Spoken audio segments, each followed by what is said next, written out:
Welcome, everyone, to this high radius roundtable, Future of Automation in the Mid-Market CFO Office. It's great to have you here today, whether it's morning or afternoon or evening, wherever you're at. But we have a great panel of experienced finance professionals for you today who will share their views on how automation is impacting the office of the CFO. So we have three great panel members with us here today. We have Travis Smith, who's a CFO. We have Dan Piscatelli, who's the founder of Fractional CFO, and Larry Chester, who's also president and fractional CFO at CFO Simplified. So maybe just do a quick round of introduction here. So Travis, please just introduce yourself and just give us a bit of background. Absolutely. Good morning, good afternoon, good evening. My name is Travis Smith. I am currently the CFO for Daylight Skylights out of Denver, Colorado. I've been in CFO or controller level roles for about 15 years in various industries, including restaurants, manufacturing, and professional services. Thanks a lot, Travis. And Dan, please also give a quick introduction here. Hello, my name is Dan Piscatelli. I'm the founder of Herd House Advisors. I'm located outside of Chattanooga, Tennessee. I moved here from Chicago. I have over 35 years of experience doing accounting, mergers and acquisitions, both domestically and roles overseas in Asia and in Europe. Exciting. Thanks, Dan. And Larry, please also share a few words about yourself. Sure. My name is Larry Chester. I'm with CFO Simplified. I worked as a corporate CFO for 25 years in a variety of industries before starting my own consulting firm, which is CFO Simplified. And we work throughout the country on a fractional basis. I have a team of CFOs, and it's different with the CFOs, certainly. Absolutely. And my name is Liu-Lindberg. I'm a partner at Business Partner Institute, where we help finance teams all over the world elevate their influence in their companies through the concept of business partnering. I'm also a thought leader in the finance and accounting professions, and I'll be your moderator today and try to get the best out of Dan, Larry, and Travis, which I'm sure they will also be contributing greatly to. We have 4 topics for you today. The first topic is around the CFO mandate in 2022. A lot has happened in the past few years, and a lot is happening as we speak, and a lot will continue to happen. So we sort of continuously have to rethink how we do things. And, if we're talking about cost and collections with finance automation, how does that improve cash flow, customer relations, and overall working capital? A lot of things are happening right now. I'm really just curious to hear from really all of you how you see these current developments. So Larry, maybe starting with you. I mean, as a CFO and also managing other CFOs, how are you planning, or how are you advising clients to adapt finance automation in 2022 to improve on some of these important finance metrics like working capital? And what parts of the finance function would you be looking to automate? Well, I think certainly there's nothing more important to a company than cash flow and the availability of working capital, especially coming out of the pandemic and moving into this high inflationary period. There's certainly a need for a stable supply of cash, and there's no more stable supply than getting money from your clients, your customers who you've invoiced. And so I think the key is putting together a reliable process that has a very defined structure to it, so that the staff that's managing the accounts receivable collections doesn't have to wonder what they should do next and what should happen next. And I think getting into a situation where you've automated a process is one step beyond having a structured list of responsibilities and activities involved in collections. And I think that moving this out of the realm of where it's on top of somebody's desk, where they have the right to say, oh, I don't want to call that person because they're a real pain in the neck, or I'm willing to call this person twice as often because they're fun to talk to. When you move these things into an automated realm, you're really dealing with a very tight structure of how these things are operated on a very consistent basis. And I think that's important. Absolutely. And just from the way you see it, Larry, I mean, if you think about automation of processes that deals with our customers, or could also be suppliers, of course. But, you think about automation, then we want to improve customer relationships, customer experience. Then you could think that automation might be, instead of dealing with a person, I'm actually dealing with an automated interface. How do you see the interplay of automation while at the same time, creating more customer stickiness and also improving the customer relationship? How does those things play together in your opinion? Well, I think the interesting part of it is not just whether you're using automation, but how you're using it. If automation is used effectively, for instance, with the sending of emails or memos and following up with copies of invoices, those are things that can be handled through automation with structured emails that don't necessarily sound like they were created by a computer. Certainly, you're not having the computer make phone calls to say, in a robotic fashion, you haven't paid your bill, please send us your check. I think that just as you use drip marketing or drip emails for marketing campaigns, you can use the same effective means of communication to communicate with customers who are late in paying their bills. And I think it can be very transparent from the perspective of, is it a computer doing it? Is it an automated process? Or is there somebody who's literally pulling up a template or typing an email to me? I think that can be very transparent to the customer. Thanks, Larry. And I definitely also think it's going to play a big role in making the customer experience better. And I think customers will actually be happy for the efforts that we are taking in this space. So thanks for sharing the insights there. Travis, just turning a bit to you, maybe. I mean, there's a lot happening in the digital payments space these years. Of course, the whole fintech industry is also booming. But if we're looking at the accelerated shift from checks to ACH payments and online payment portals and other contactless real-time payment options, what's your experience in this space, and what are some of the solutions that your company are trying to apply with your customer? Yeah, I think it's really important for us to make it easy for our customers to pay us. As Larry alluded to, there's no better cash flow model than getting our receivables collected. And when you use the automated systems and you're sending out those reminder emails, attaching statements, attaching invoices, if you can also embed a secure payment link into that, so all they have to do is click on it and remit payment. It takes out a lot of the other types of payment remittance. So ideally finding a solution, preferably ACH or feeless. Credit cards are expensive to take, but I think if the easier we can make it for our clients to pay us, hopefully the faster we can turn that cash and improve our cash flow. Yeah, I really love that perspective, Travis. I mean, it's all about making it easy for the customer, not necessarily make it easy for us. Because if we actually make it easy for the customer, they will do the right thing. And when they do the right thing, it's so much easier for us to, do the payment matching and get on with our lives and actually use those funds for other things in our business. So it's a really great perspective that you have there.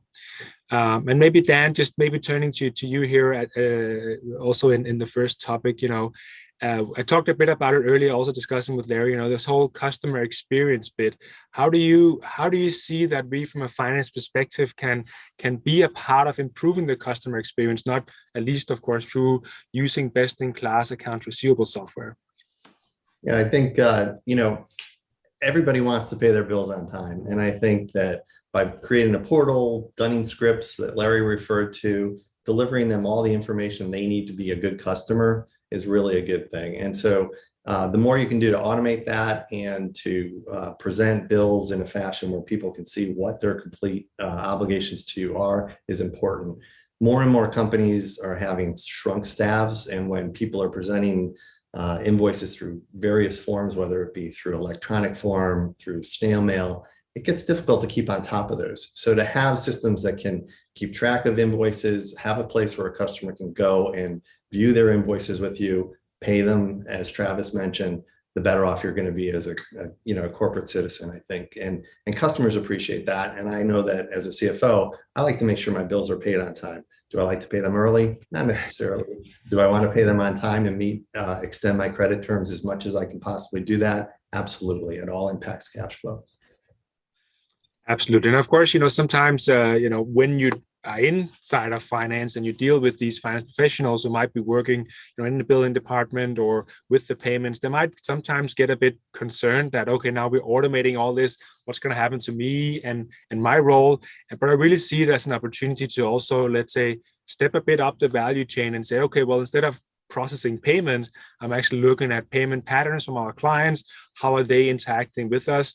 Are there something we can do in terms of working with the credit terms with some customers because they behave in one way and other customers because they behave in another way. So I really also see it as an opportunity for everyone working in this space here to, let's say, share more insights and be more value creating instead of, let's say, just processing transactions. Anyone having some perspectives on that? Well, Anders, I just wanted to say one other thing, and that is that I think it's important to have a consistent approach to dealing with customers. And I think that helps the customer experience. The situation that I mentioned before of somebody not wanting to call a customer because they're a difficult person to talk to, I think is eliminated when you have an automated process that's working. And then those notices, those reminders, those emails come to the customer on a consistent basis. If that be 5 days after due date or whatever you wanted to do, however you wanted to set it up, the customer knows over a period of time which bills they can pay, which bills they can pass on. And if they're used to getting a notice every time they're late with this invoice, whether it be whatever your cycle is, they're going to be more prone to paying it on time, just to avoid that that slap on the hand of, hey, you haven't paid your bill. Oh, gee, you haven't paid your bill. That gets annoying. I have other things to do other than worry about that. So. Absolutely. Thanks, Larry. Dan or Travis, any perspectives or final perspectives on this one? Well, I think the other piece to that, which is really important, is the tone of the messaging. When you go automated and you're providing that consistent feedback, it's really easy to control the tone and make sure that it's a positive tone versus, maybe your AR clerk had a fight with their significant other before they came to work. And so they're angry. And so their tone comes across harsh, or, it could create other challenges in that communication. So I think that the ability to create that tone also gives you an opportunity to really help benefit that customer relationship. Yeah, and I find, especially maybe in the slightly larger companies, but definitely also in the mid-market, that there's often different teams involved in the process, and all those handover points where lots of things can go wrong can also be eliminated when you actually automate the process. And then you don't have these demotivated, disgruntled employees that are going to take that dissatisfaction to the client, which is definitely not what we want to see. And I think, we also need to step back a little bit and think about before collections and before the provision of service. And that gets to, do we extend credit?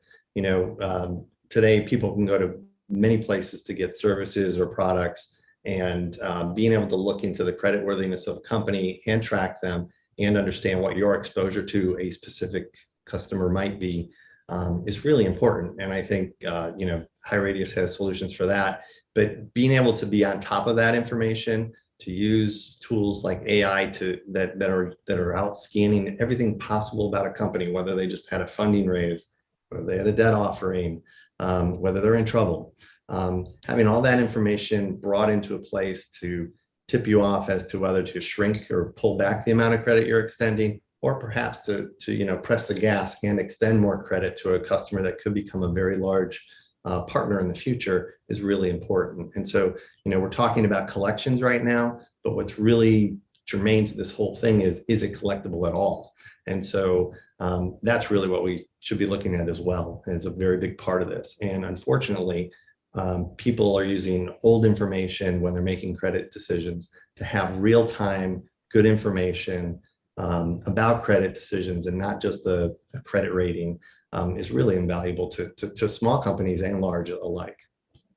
Dan, I think you've hit the nail on the head there. I have a lot of experience working with companies who spend a lot of time putting together a credit policy. And then they spend a certain amount of time when they get a new customer to say, how much are we going to give that customer as far as a credit limit, and how do we make that decision? And then they forget about it. Okay. They have that credit limit established and they never look at it again. And I think the important thing right now, especially in this last economic climate of the last 2 years, every business has gone through some changes and some difficulties. Some have done extremely well. Some are at risk of bankruptcy. Some have only survived because of the government loans that they've gotten and government grants they've gotten. And yet companies are not looking at their credit policy to say, what is the credit worthiness of that customer today? I know what it was 3 years ago when we established the credit policy with them, but what is it today? And I think And your it's very point at of odds having, Yeah, go I'm ahead. sorry. I said it's at odds with what's going on with companies. So if you're VC, private equity backed, or even in publicly traded, everybody wants growth. And so you've got this pressure from sales and maybe even your CEO to extend credit when in fact you shouldn't be. And so not having good real-time data is a problem.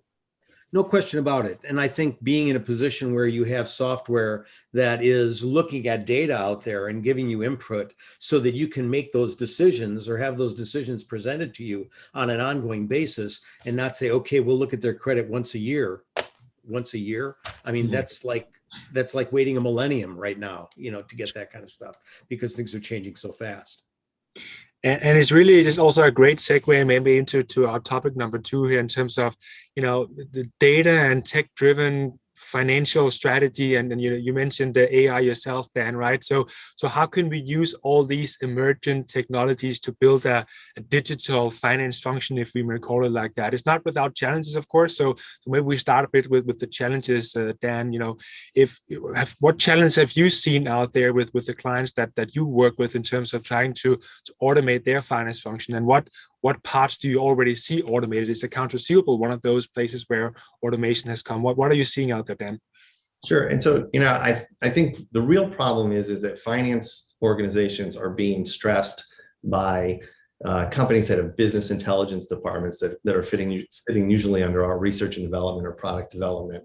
A CEO is seeing all this data that's coming out real time, and they're like, where are we? And then they turn to the finance person or the CFO and say, hey, how's the month looking? What can I spend?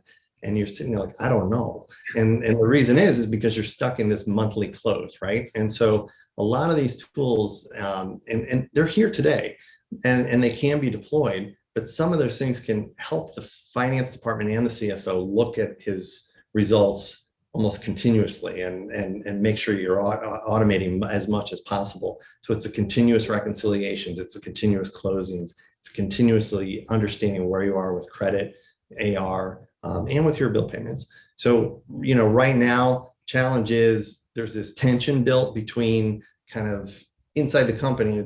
It's not really, I don't know if people are really surfacing it, but it's built because you've got this data and enormous amounts of it that are available to the CEO and leadership around the market and around production or whatever it might be. But the finance organization's stuck in this old kind of monthly close cycle.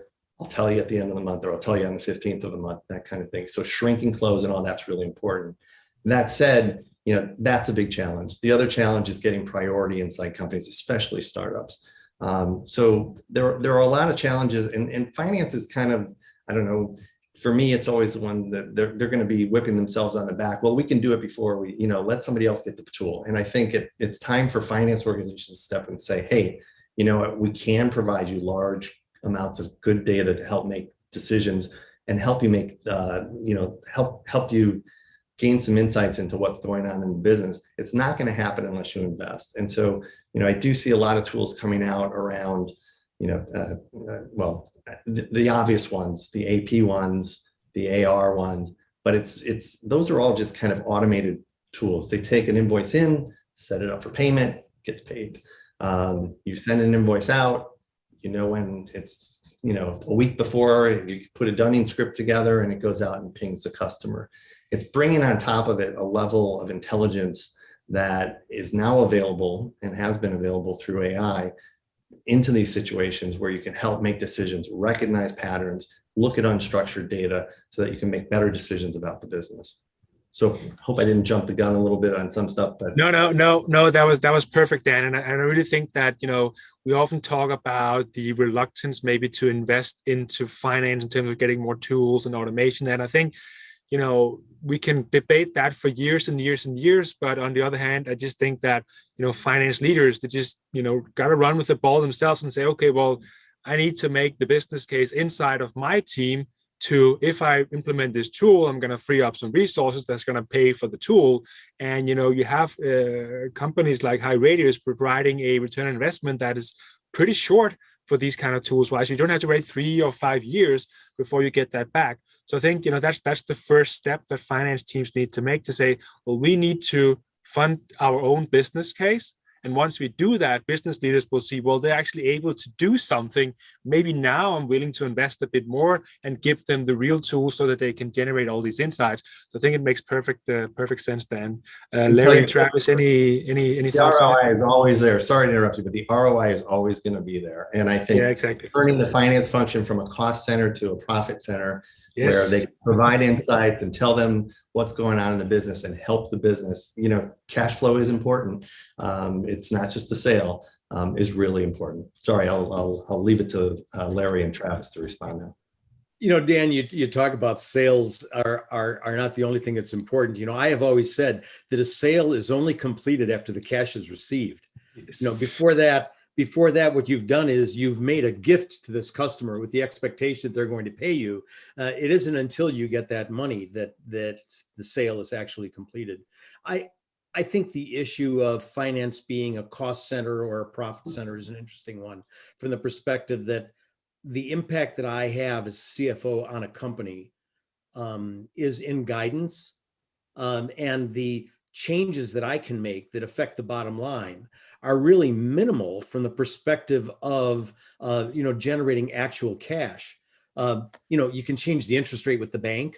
All right. You can tell people what the profit margin should be on a product that you're selling, but that's going to be driven more by marketing than anything else.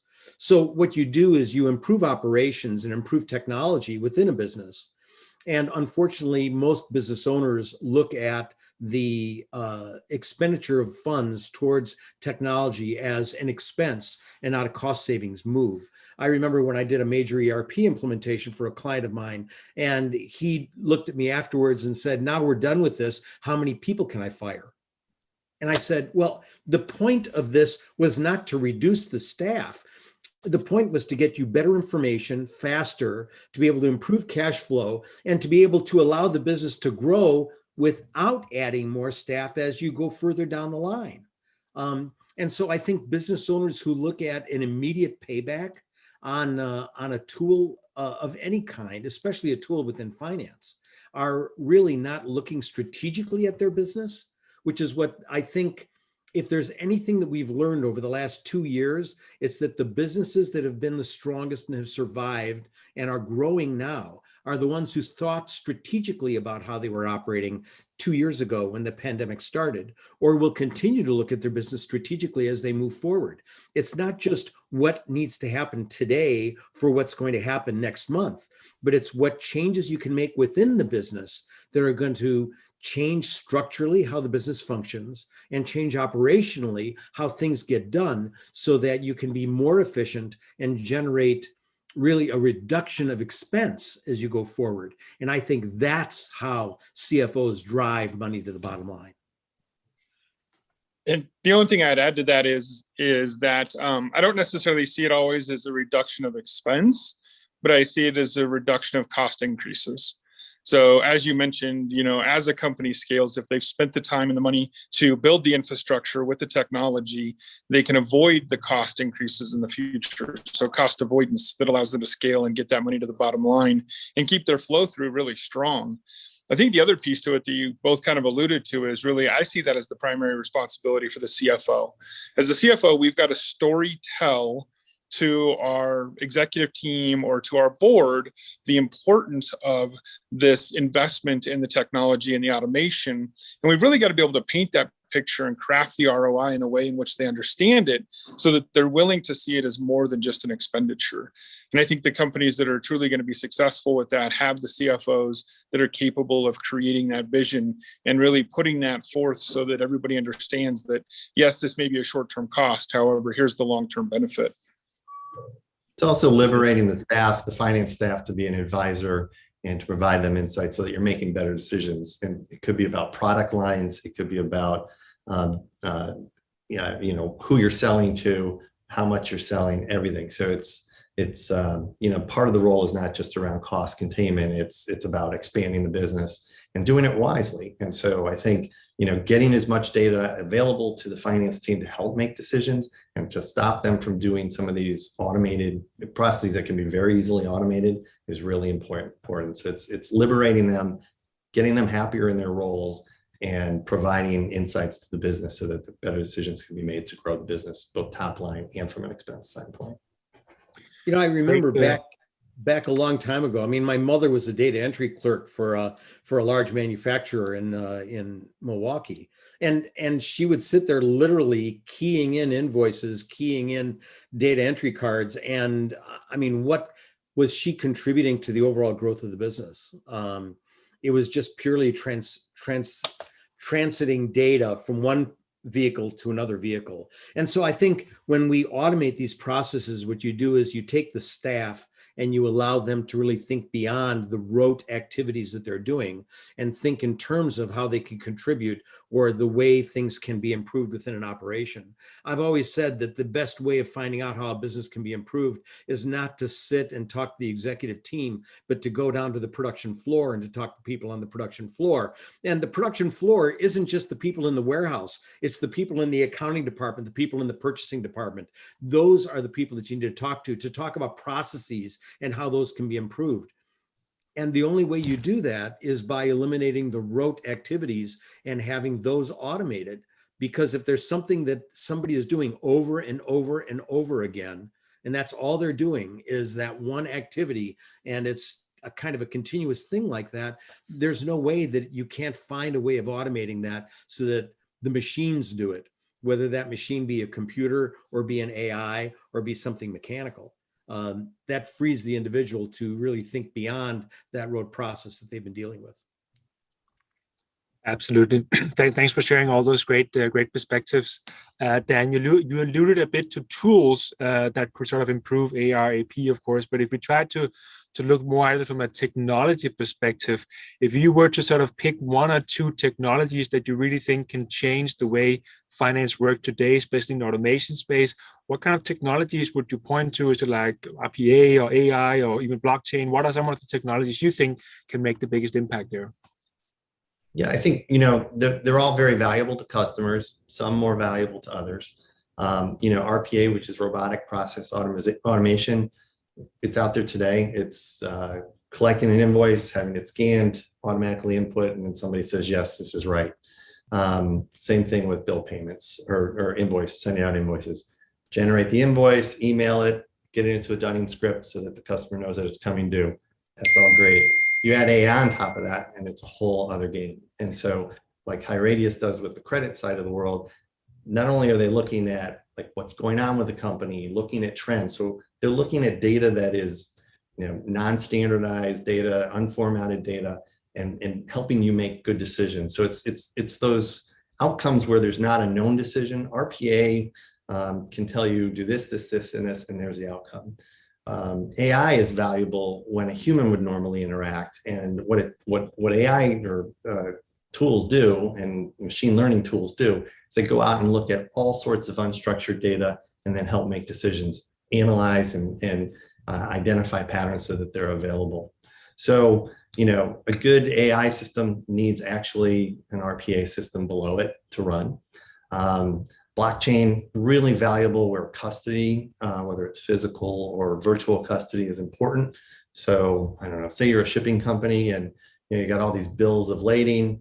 The shipper wants to get paid. I used to be in a trucking business, and they're not getting paid until a piece of paper comes way back to the person who distributed it and then gets sent in an invoice. Imagine the time that could be shrunk when you're walking through with blockchain, the custody of the product being shipped, and then automating and telling them, confirming, yes, it was shipped and it's been, the custody's been transferred at this point. So blockchain can be valuable from an accounting and finance standpoint there as well. And it's used in technology now, even, house titles could be doing this type of thing, securities and all sorts of great applications there as well. But, I think when you bring together RPA and AI, you're kind of supercharging everything possible that you can. And I think that they are very valuable to all sorts of companies.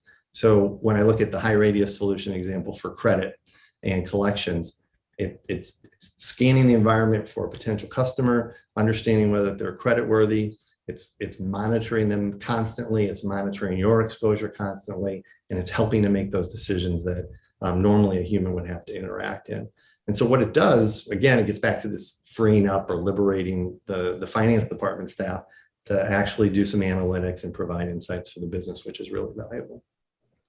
Excellent. And if we just stay with RPA just for a moment, Dan, as you mentioned yourself, it's around today and it's been around for a while. But how far do you think we've come with implementing RPA in the finance function? Are we thereabouts where we say now we've reaped all the benefits, or is there a lot more to get? Where do you sort of see that we're at? There's a lot more to go, and right now it's hitting little pieces of the balance sheet, so it's the collections and the bill pay, right? And so. But pulling RPA and AI together to automate and most of the accounting, to automate close, everything that is somewhat, you can take all of those processes that have a defined outcome and you just, follow those through.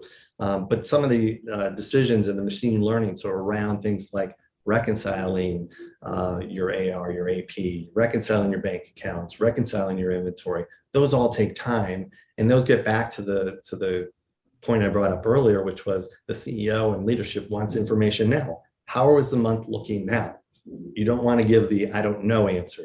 Now I need to give the answer and play with the big boys over in my business intelligence team and say, it's looking great. It does mirror what business intelligence has been telling you around sales. And this is how those sales are going to transform into collections. It helps us build our cash flow better and look at everything that's going on in the business real time versus waiting for that monthly cadence of closing. Thanks, Dan. And Larry, Travis, what's your favorite technology for automating finance? Well, I think, being in a position where, the accounts receivable functions that like HighRadius has, it's interesting when you get into a situation where you're dealing with AI in an operation where it's gathering all this data and feeding you information based on everything that it's seen, especially in, let's say, a creditworthy process that we've talked about. I think that's a time saver and provides additional utility to the finance function and a greater oversight than you can do with individuals. Can you imagine an individual taking an overview of 100 different customers and what their credit worthiness is? How often can you look at that information? And even if they looked at, 10 clients a day, and you've got 100 clients or 300 clients that you're working with, you could spend all your time doing nothing other than reviewing financial information to determine creditworthiness. And I think being in a position where you're using AI to manage, monitor, and provide the typical management by exception. Don't tell me about the people who are doing well. Tell me about the people I need to watch out for. And that is, I think, a real key function. Being in a position where companies are invoicing every day, the issue of continuing to invoice somebody who is no longer able to afford to pay their bills, you don't want to find out about that 30 days into bad collections. You want to find out about that before you issue that invoice and make that next shipment to them. Thanks, Larry. Travis, anything to add?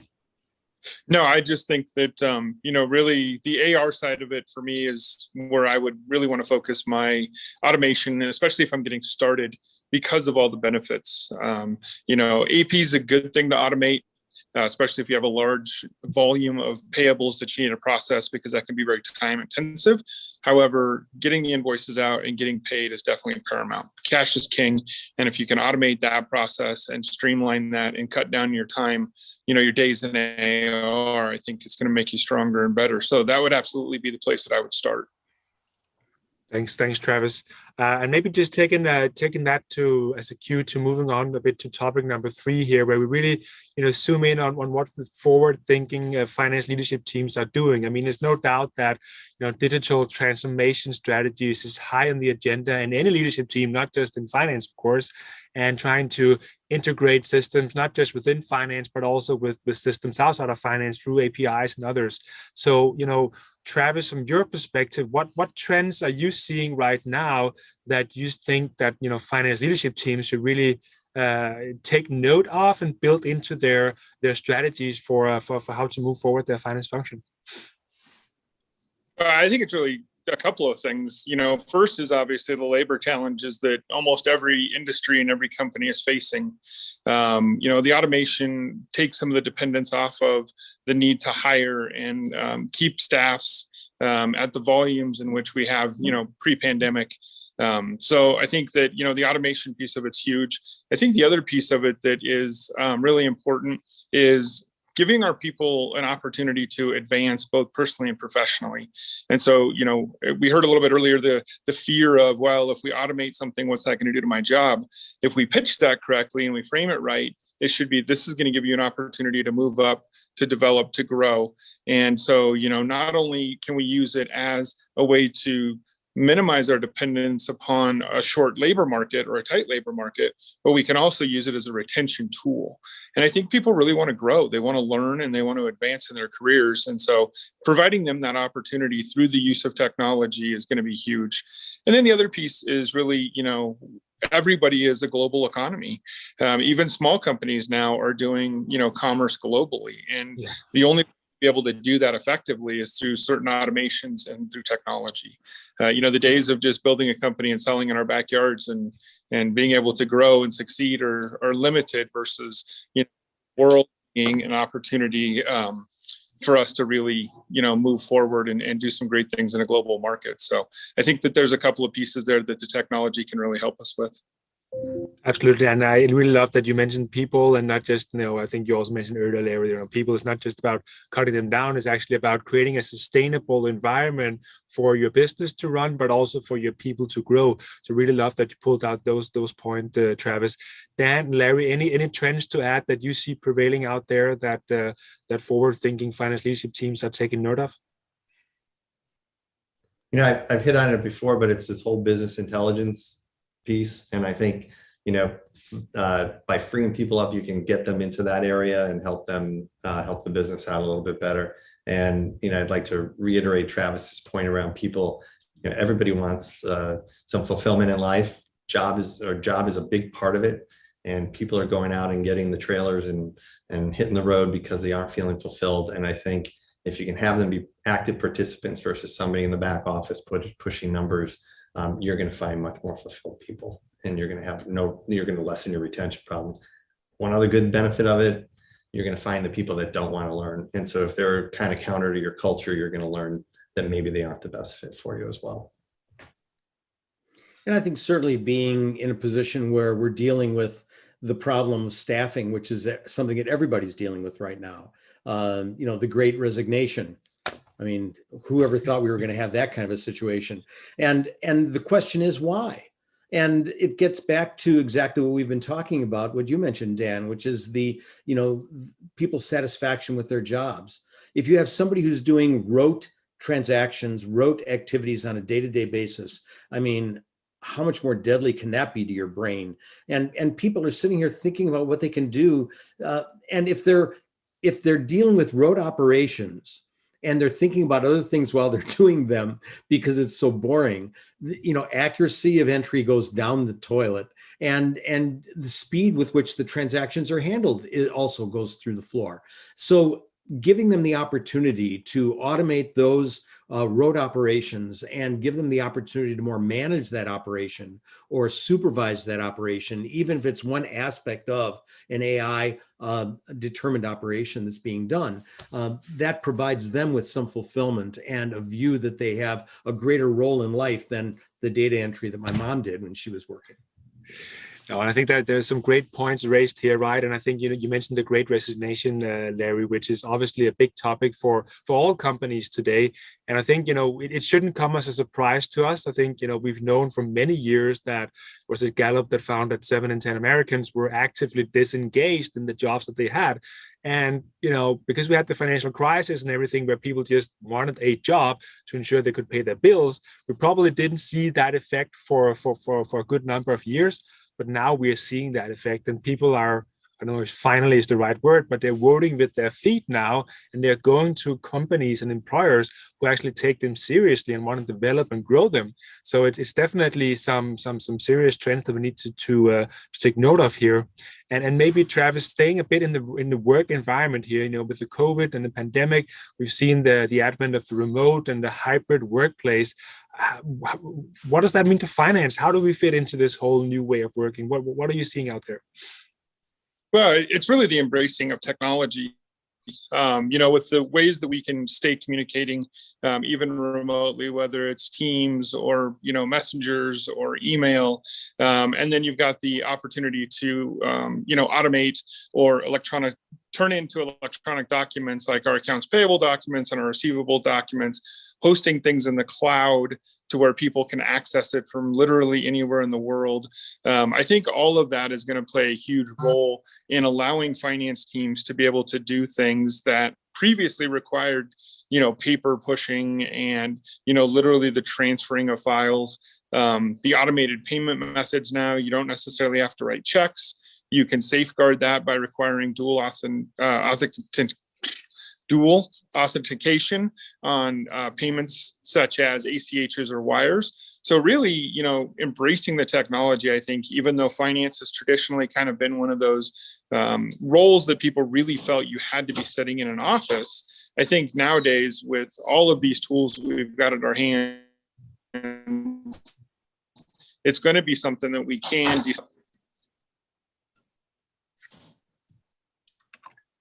Thanks, Travis. Larry, Dan, I'm sure you've been working this probably hybrid for years as well. Also working as fractional CFOs, right? Sometimes you're with the client, sometimes you're sitting in your own office. So maybe this is just second nature to you. Do you have maybe some advice for people in terms of how do you make this work for you that you can maybe share? It's an interesting thing that there are companies who've been using hybrid methods of employment for a long time. There was a Brazilian industrialist who wrote a book 15 years ago on the fact that he had reduced his office staff or his office space by better than 50% because people could work just as effectively from home. And that was a radical idea. I remember times when people would say, look, I want to be able to work from home one day a week because my daughter, my baby, whatever, I have some family issues that I need to deal with, and working from home would make that easier. And employers would say, are you kidding? You have to be here. That's the way it is. We work from an office. And I know now from talking to some of the executive directors of some major accounting firms here in Chicago, they have literally had to beg their employees to come back to the office. One guy told me that he told an employee that they were shifting from an all at home environment to they were requiring everybody to be in the office 3 days a week. And the employee's response was, well, I'll just go to work for them then. That's okay. I'm going to go across the street because they're not going to require me to work, 3 days a week from the office. And he said, well, that's okay. How about 2 days a week? Is 2 days a week okay? The concept of what it takes to get a job done and how we do that is just radically different now than it was before. And I never thought that would be driven by the employees to the extent that it is. It's not management saying, well, we're going to be benevolent and we'll let you work from home. They're literally saying, really, if you can come into work one day a week so that we can just get together and talk planning, that would be great. Because it's great to see people, and the employees wondering whether they really want to take the time to go into the office one day a week. And it's driven by the employees. There's a gentleman that I know who's the president of a $500 million a year contract pizza manufacturer here in Chicago. He can't get people to come to work to be able to produce the pizzas that people are buying more now because everybody's eating at home and staying at home. They put in a $1.8 million automated production line to make pizzas because they couldn't find the staff to do it. Now, those jobs have disappeared. So how are we looking at how we're doing work and what work are we having people do? And how is that impacting on things going forward? And I think by giving employees the opportunity to be able to have a higher level of involvement in their jobs, you make it easier for them to have that job satisfaction and get past that 70% of employee disengagement and try to make it employee engagement. And I think that's an important aspect going forward. Absolutely. I think there's a couple risks too involved with remote working, and then even today. So if you think about the average finance person, we all are them, and I think we're somewhat risk averse.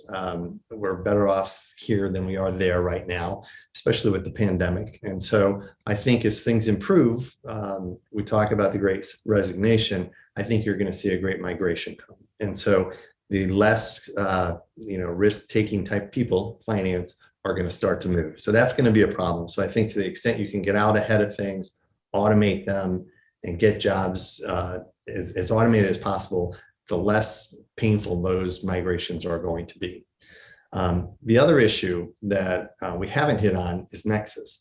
And so if I'm a Chicago-based company and all of a sudden I have employees in Indiana, up in Wisconsin, I might have some over in Michigan, across the lake, maybe in Iowa. I'm now in a position where I've got to start thinking about where is my staff? What is that doing from a Nexus standpoint? Do I have to start collecting and remitting sales tax? Do I have to register in every state? Do I have to file every year in every state? And so it's making the job of the CFO, HR, it's making it much more complex, and it does pose a risk. And I think people need to be very concerned with that going forward, because they're going to find themselves in a Nexus position that they never ever considered. No, I agree, Dan. And I think, we're only seeing let's say, at least at a larger scale, these things happening since 2 years. So, I think most companies haven't really found the solutions to stay for this yet. So it's definitely some risk and opportunities that we need to be aware of. And as a CFO, finance leader, definitely we need to be part of that mix to ensure as a company we make the right decisions. Just the last trend I wanted to hit on here is ESG.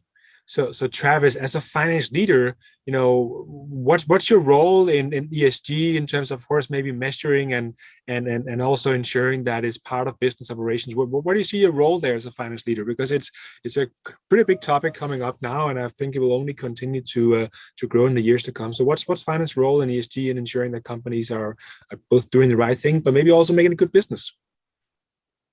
Well, I think like most, roles that the CFO has in the company, it's the risk mitigation and the risk reward return on investment. Really, I kind of view the CFO as the head of risk management in a lot of areas of the organization. I think the ESG is the same, in the same boat as that. It's important to stay up to date on all the trends.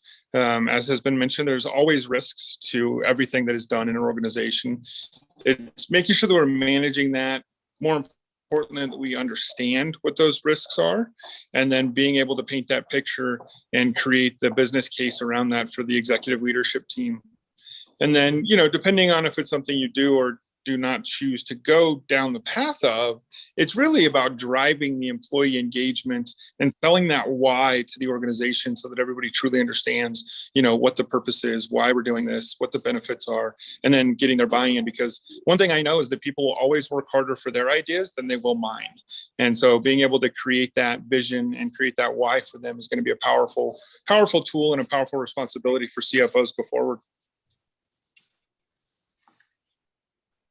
Absolutely. And I think, the whole ESG thing, I think it's one where, you mentioned, for instance, risk mitigation. Yes, definitely. Absolutely. But I also think there's definitely a proactive agenda to take there for CFOs and say, ESG is switching from a pure cost game, it costs more to ensure we get things done right, to actually seeing what does that mean for our business. So I used to work in shipping, for instance, and shipping is probably one of the most polluting industries that you can find. But if you can take a leading, less polluting position in that industry, actually ESG can turn into a good business for you. And I think CFOs need to help, business leaders and the CEO say, how do we change this into a proactive agenda, and not so much one where we just do the minimum because someone somewhere else says we need to do it. And I don't think it's easy, but I definitely think it's something that the finance leaders need to drive as much as possible in the coming years. Any final perspectives on the trending topics here, Larry or Dan? Great. So we'll go into to topic number 4, our last topic here, and maybe talk about finance teams of the future.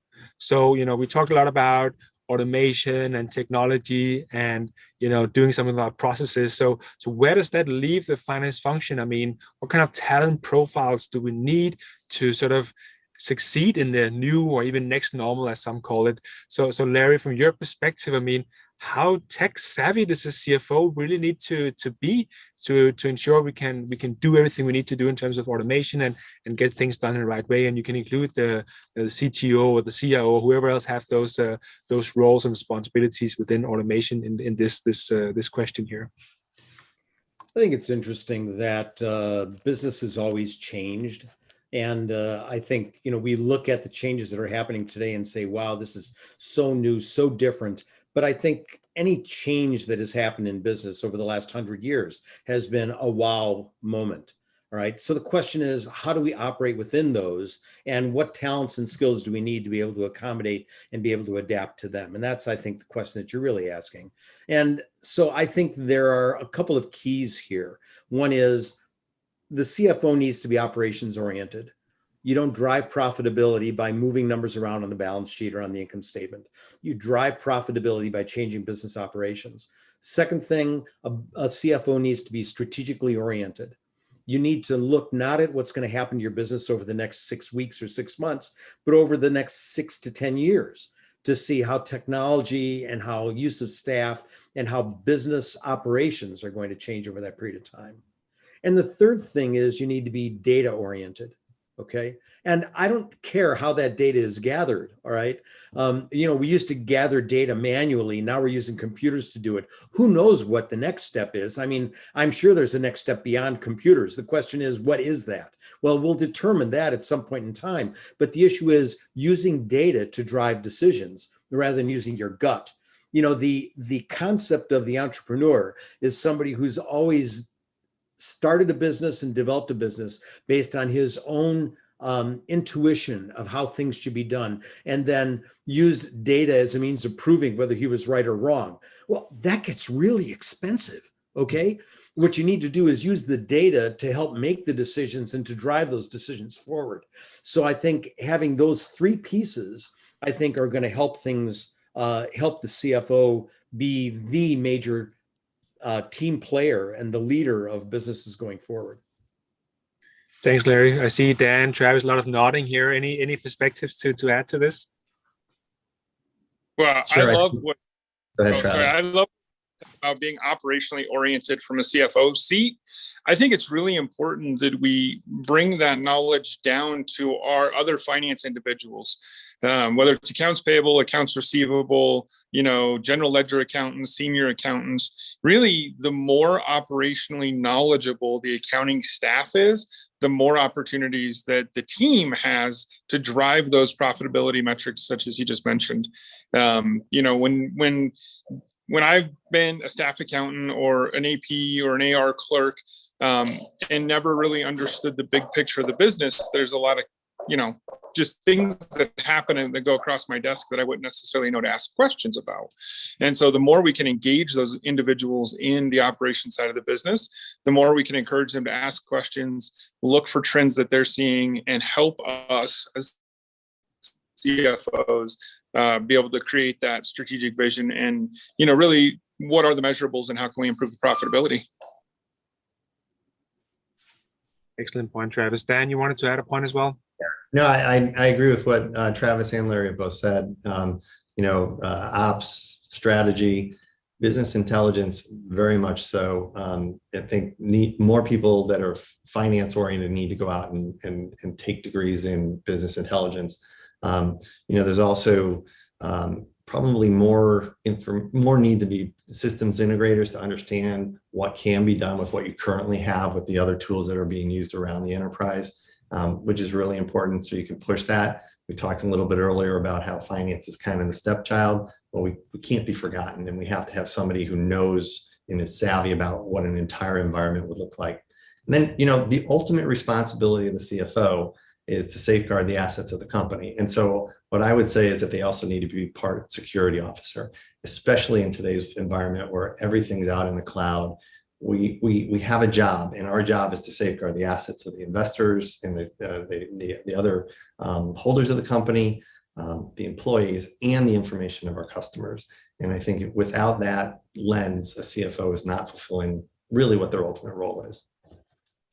Absolutely, Dan. And I like the point you said, we have to know what's there, what's available, and really how to use it in our company. I've invented the term called a techno, right? So not a techie, but a techno, someone who knows what technology is available out there and how to employ it for their benefit in a company.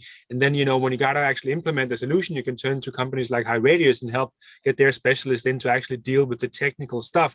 You don't need to be able to do all that. But if you don't know what's available and how to employ it in your company, you're definitely going to be left behind. So, let's all become technos and embrace technology in the right way rather than being the ones that are left behind. But if you zoom a bit more on the specific skills, Larry, because I think you covered broadly speaking what it is that CFOs really need to be able to do. But if you zoom on skills, what would sort of be the top 3 skills, if you can say it like that every CFO first, and maybe then collections managers, if you look at AR, for instance, as a process, what are some of the top skills that we will need to be successful in the future? Wow. I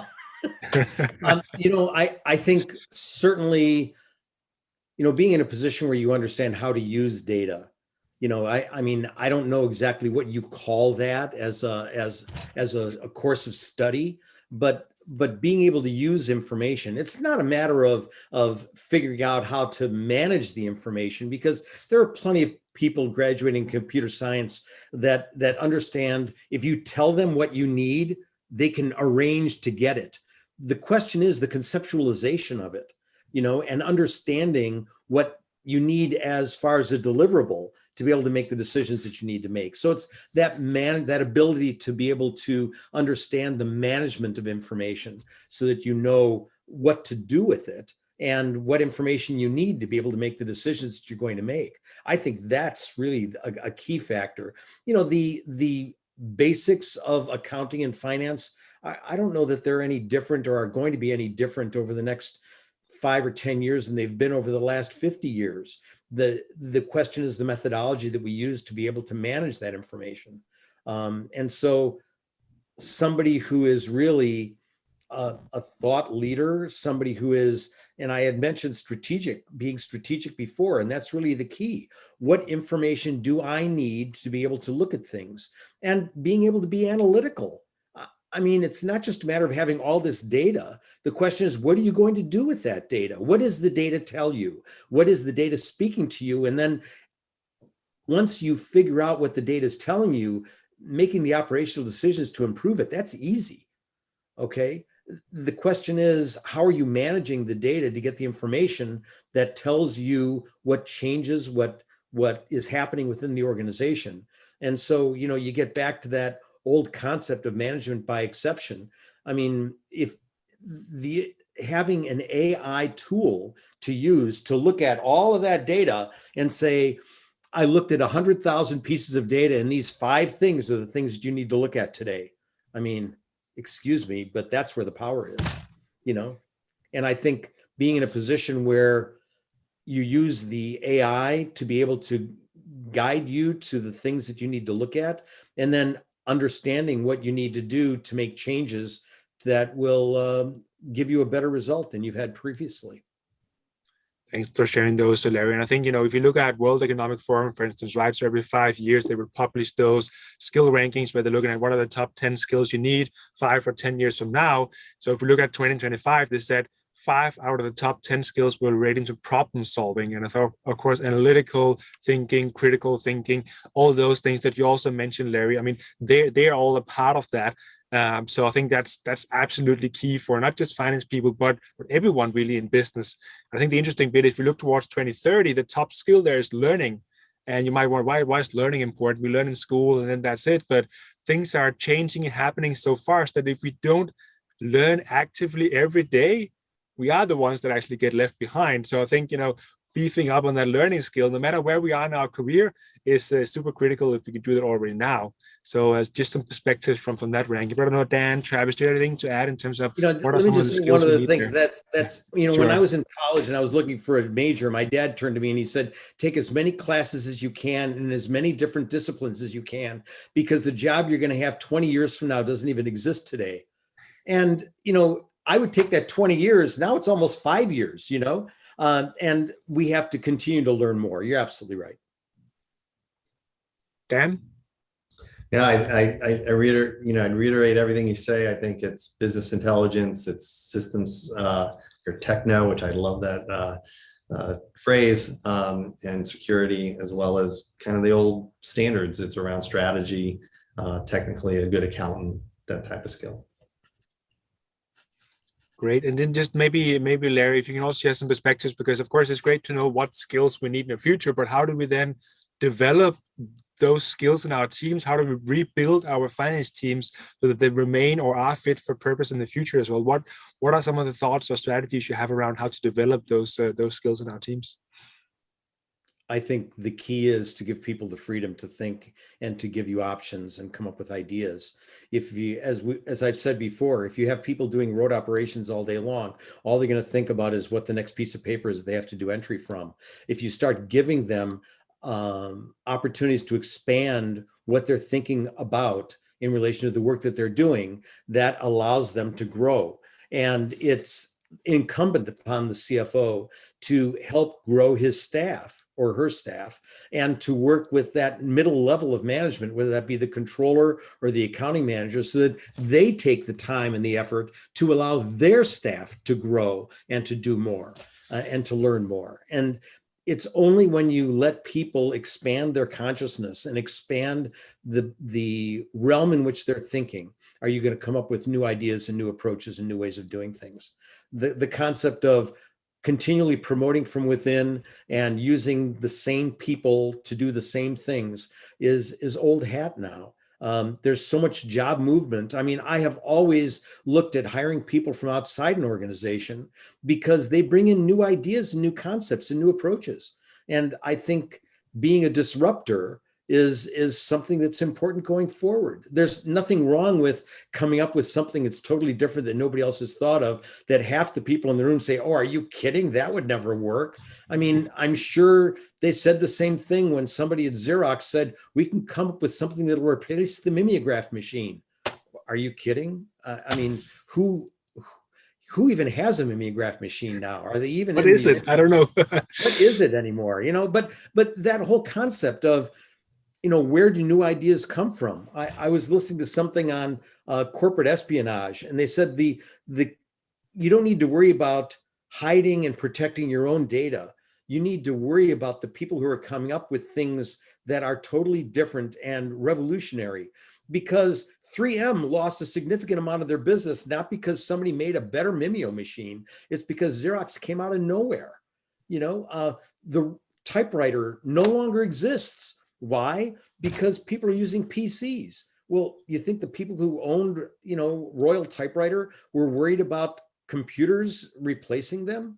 And so the concept of where the next technology is really unknown right now. We need to really just let people expand their horizons and think about new things and new ways of doing things and be accepting of those and welcoming. That's really great, Larry. I mean, it's been such an insightful roundtable today, and all these amazing insights that you've come with. And I maybe just want to pick on that last point you mentioned, Larry. And I'm going to make this an open question to everyone. But there's so much going on in the wider world, and one of the things that recently also became a big thing is the whole metaverse, where sort of it's a digital first world, and then maybe physical later on. How do you see this being relevant for finance? I mean, is it something that we should be thinking about now, or is it just something that we'll wait out and see if this actually turns into something? So is it too spacey now, or should we actually jump into it and figure out what should CFOs and finance functions do about what's happening in the metaverse? Any thoughts on that? I think people should Well, embrace I think it. the answer is Hey, go ahead. Go ahead, Travis.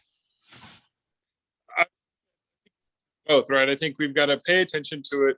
We've got to learn about it. We've got to watch it and wait and see if it's going to develop into something that's going to make it worth investing time, resources, and energy towards. And I would just add that there are baby steps that are going to get financed there. And I think the next big move is going to be towards more autonomous accounting, where AI and all these other tools are going to be employed so that we're not doing rote things, and that easy decisions can be made with machine learning. Great. But Larry, Dan, Travis, thanks so much for being here today, for sharing your insights with the audience. I appreciate it a lot, and I'm sure they did as well. So thanks a lot for today, and yeah, good luck with automating finance and creating a better finance function for the future. Thank you. Thank you.